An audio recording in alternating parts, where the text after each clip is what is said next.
Mamlaka ya rufani imeendelea kutoa mafunzo kuhusu matumizi ya moduli ya kushughulikia malalamiko na rufaa katika mfumo wa NeST.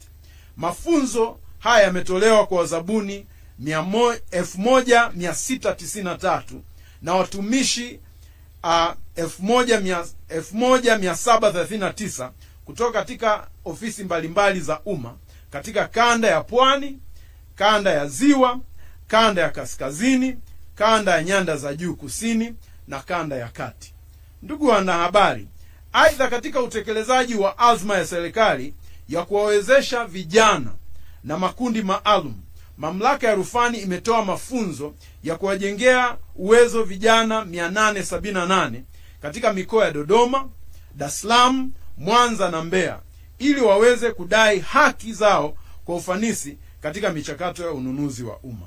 Ndugu wanahabari, naomba kutoa wito kwa wazabuni wote nchini pamoja na wadau wa ununuzi wa umma kushiriki mafunzo ya matumizi ya moduli hii pale mamlaka ya rufani inapoyatangaza.